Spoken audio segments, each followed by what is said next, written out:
একাদশ কথা, এটি জানা যায় যে ফেরেশতাকুলের মাঝেও ইচ্ছাশক্তি রয়েছে, কিন্তু খুবই সীমিত। এর উদাহরণ এমনই যেমনটি কিনা ঘোড়ার গলায় লম্বা রশি পরিয়ে নড়াচড়া করার জন্য যদি একটি খুঁটির সাথে বেঁধে দেওয়া হয়, যেন নাড়াচাড়া করতে পারলেও নির্দিষ্ট সীমার বাইরে যেতে না পারে, ঠিক তেমনি ফেরেশতারাও একটি কেন্দ্রের চারপাশে গতিময় থাকে এবং সেই কোণটির বাহিরে যেতে পারে না। সেই গুণটি হল লা ইয়াসুনুল্লাহা মা আমারহুম ওয়া ইয়াফআলুনা মা ইউমারুন, সূরা তাহরিম আয়াত ৭। এই গুণটির বাহিরে তারা যেতে পারে না। ফেরেশতাদের ইচ্ছার বিষয়টি পৃথিবী থেকেও জানা যায় যে হযরত আদম আলাইহিস সালাম সম্পর্কে বলে, আতাজআলু ফিহা মা ইউফসিদু ফিহা ওয়া ইয়াসফিকুদ দিমান, সূরা আল বাকারা আয়াত ৩১। এটি তারা খোদা তাআলার কাছে জানতে চেয়েছে যে আমাদের বুঝিয়ে দিন আদম আলাইহিসসালাম পৃথিবীতে যে নৈরাজ্য সৃষ্টি করবে এবং রক্তপাত করবে তার জন্য কি ব্যবস্থা থাকবে। এই প্রশ্ন করা বলছে যে একটি নির্দিষ্ট সীমা পর্যন্ত তাদের মাঝে ইচ্ছা শক্তি থাকে, যা মন্দ পর্যন্ত পৌঁছে না, আবার পুণ্যকেও ছাড়িয়ে যেতে পারে না। কিন্তু এই আয়াত থেকে শুধু এতটুকু জানা যায় যে তারা জিজ্ঞাসা করেছে। কেউ হয়তো বলতে পারে যে হতে পারে খোদা তাআলা ইলহাম করেছেন যে জিজ্ঞেস করো, তাই তারা জিজ্ঞেস করেছে। প্রথমত এই কথাটি ভুল যে তারা খোদা তাআলার বলার কারণে জিজ্ঞেস করেছে, কেননা এরপর খোদা তাআলা বলেন, ইন কুনতুম সাদিকিন, তোমরা যদি এই প্রশ্ন করার ক্ষেত্রে সত্যবাদী হয়ে থাকো তাহলে নাম বলো। এটি থেকে বোঝা যাচ্ছে যে তাদের জিজ্ঞেস করা খোদার ইচ্ছার অধীনে ছিল না। অতঃপর হাদিসেও আমরা এমন বিষয় দেখি যেগুলো থেকে ফেরেশতাদের ইচ্ছার কথা প্রকাশ পায়। যেমন এক ব্যক্তি এক আলিমের কাছে যায় এবং গিয়ে বলে, আমি এতটা পাপ করেছি, আমি কি তওবা করতে পারবো, বা আমার জন্য কি পুণ্যের জগতে ফিরে আসা সম্ভব?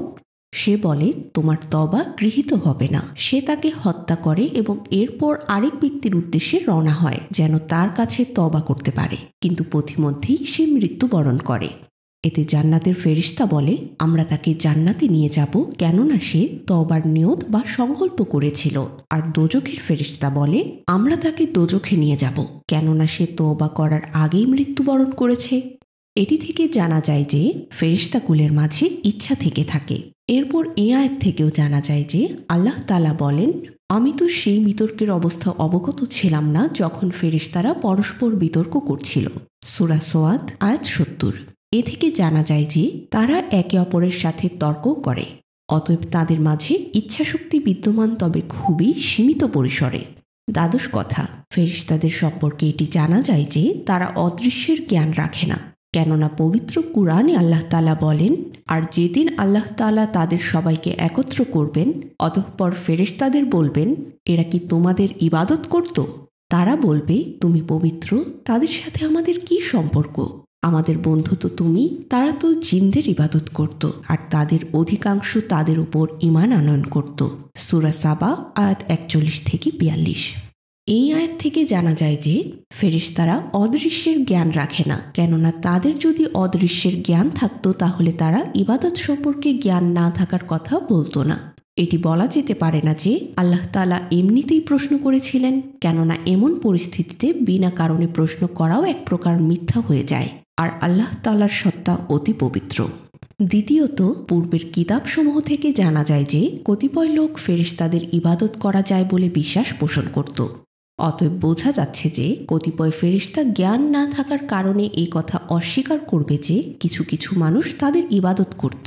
কতিপয় হাদিস থেকেও এই বিষয়টি সুস্পষ্টভাবে প্রতিভাত হয় যে ফেরেশতারা অদৃশ্যের জ্ঞান রাখে না। মহানবী সাল্লাল্লাহু আলাইহি ওয়াসাল্লাম বলেন, এক ব্যক্তি মুমিন আখ্যায়িত হয় এবং মুমিন সুলভ কাজ করে।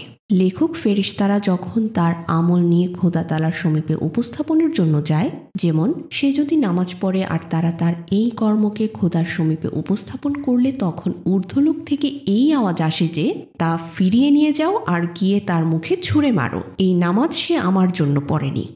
এ থেকে বোঝা যাচ্ছে যে ফেরেশতারা অদৃশ্যের জ্ঞান রাখে না। যদি থাকতো তাহলে তারা কি এমন নামাজ নিয়ে যেত যা গ্রহণযোগ্য নয়? ত্রয়োদশ কথা, এটি জানা যায় যে ভিন্ন ভিন্ন জিনিসের দায়িত্বে ভিন্ন ভিন্ন ফেরেশতা থেকে থাকে। যেমন হাদিসে বর্ণিত হয়েছে যে হযরত আয়েশা রাদিয়াল্লাহু আনহু মহানবী সাল্লাল্লাহু আলাইহি ওয়াসাল্লামকে জিজ্ঞেস করেন, হে আল্লাহর রাসূল সাল্লাল্লাহু আলাইহি ওয়াসাল্লাম, উহুদের দিনের চেয়েও অধিক কষ্ট কি আপনি কখনো পেয়েছেন? তিনি সাল্লাল্লাহু আলাইহি ওয়াসাল্লাম বলেন, হ্যাঁ, আকাবার দিন যখন মক্কাবাসীদের সত্যকে অস্বীকার করা দেখে আমি আবদে ইয়ালিলের জাতির প্রতি মনোযোগ নিবদ্ধ করি, কিন্তু তারা কর্ণপাত করেনি, বরং আমার কথাকে প্রত্যাখ্যান করে। এতে আমি অত্যন্ত ব্যথিত হয়ে কোনো দিক নির্ধারণ না করেই একদিকে চলে যাই। পথে আমি একটি মেঘের টুকরো দেখি, যাতে আমি জিব্রাইলকে দেখতে পাই, আর তিনি বলেন, আল্লাহ তাআলা তোমার জাতির কথা শুনে এবং তাদের বিরোধিতা দেখে পাহাড়ের ফেরেশতাকে নির্দেশ দিয়েছেন যে তুমি, হে মুহাম্মদ, তাকে যে আদেশ দিবে সে তাই করবে। তখন পাহাড়ের ফেরেশতা আমাকে সালাম দেয় এবং বলে, আপনি কি চান যে আমি আকসাবিন অর্থাৎ মক্কার চতুর্পাশের দুটি পাহাড় তাদের উপর গড়িয়ে দেই, অর্থাৎ সেগুলোতে ভূমিকম্প সৃষ্টি হয়ে তারা ধ্বংস হয়ে যাক? আমি বললাম, না, আমি আশা করি যে তাদের ভবিষ্যৎ প্রজন্ম এমন পুণ্যবান হবে যারা এক খোদার উপাসনা করবে। আল বিদায়া ওয়ান নিহায়া খণ্ড ৩ পৃষ্ঠা ১৩৫ থেকে ১৩৭, বৈরুত থেকে ১৯৬৬ সনে প্রকাশিত সংস্করণ। এই হাদিস থেকে জানা যায় যে জিব্রাইল আলাইহিসসালাম মহানবী সাল্লাল্লাহু আলাইহি ওয়াসাল্লামকে বলেছেন যে খোদা তাআলা পাহাড়ের ফেরেশতাকে নির্দেশ দিয়েছেন যেন তার অর্থাৎ সাল্লাল্লাহু আলাইহি ওয়াসাল্লামের সাহায্য করে। নিজের সম্পর্কে বলেননি যে আমি সাহায্যের জন্য এসেছি। এটি থেকে স্পষ্ট হয় যে পাহাড়ের ফেরেশতা ভিন্ন ছিল, অতএব ভিন্ন ভিন্ন জিনিসের দায়িত্বে ভিন্ন ভিন্ন ফেরেশতা নিযুক্ত থাকে। চতুর্দশ কথা, এটি জানা যায় যে ফেরেশতারা বিভিন্ন ঐশী গুণাবলীর বিকাশস্থল হয়ে থাকে, কিন্তু কোনো একটি শক্তির আর কিছু একের অধিক শক্তির বিকাশস্থল হয়ে থাকে। অতএব খোদা তাআলা বলেন, সমস্ত প্রশংসা আল্লাহ তাআলার, যিনি আকাশসমূহ ও পৃথিবী সৃষ্টি করেছেন এবং যিনি ফেরেশতাদের রসুল বানিয়ে প্রেরণ করেন, যাদের মধ্য থেকে কতিপয় 2টি, কতিপয় 3টি এবং কতিপয় 4টি বৈশিষ্ট্যের বিকাশস্থল হয়ে থাকে। আল্লাহ তাআলা নিজ ইচ্ছা অনুযায়ী তাদের সংখ্যা বৃদ্ধিও করেন, আর আল্লাহ তাআলা সকল বিষয়ে পূর্ণ ক্ষমতাবান। সূরা আল ফাতির আয়াত 2। উক্ত আয়াত থেকে এই বিষয়টি বোঝা যাচ্ছে যে বিভিন্ন ফেরেশতা বিভিন্ন বৈশিষ্ট্যের প্রকাশস্থল হয়ে থাকে, কেউ স্বল্প গুণের আর কেউ অধিক গুণের। এই বিষয়টিও জানা যায় যে যে যুগের জন্য যতটা প্রয়োজন হয় তদ্রূপ সামর্থ্যবান ফেরেশতাদের প্রেরণ করা হয়। সেসব ফেরেশতাকেই মানুষের কাছে প্রেরণ করা হয়েছে যাদের মাঝে সেই লোকদের অনুরূপ যোগ্যতা থাকে। আর যখন পূর্ণ যোগ্যতা লাভ করে তখন খোদা তাআলা জিব্রাইল আলাইহিসসালামকে তার পূর্ণরূপে প্রেরণ করেন, যার সম্পর্কে মহানবী সাল্লাল্লাহু আলাইহি ওয়াসাল্লাম বলেন যে পূর্ণ কিতাব নিয়ে এসেছে, তার 600 ডানা রয়েছে। এ থেকে জানা গেল যে জিব্রাইল আলাইহিসসালাম খোদা তাআলার 600 গুণের বিকাশস্থল। এ কথা বলা ভুল হবে যে খোদা তাআলার গুণাবলী তো কয়েকটি মাত্র, তাহলে তিনি 600 গুণের বিকাশস্থল কিভাবে হলেন? খোদা তাআলার অগণিত গুণাবলী রয়েছে, আর 600 তো কেবল সেগুলো যা মানুষের সাথে সম্পর্ক রাখে।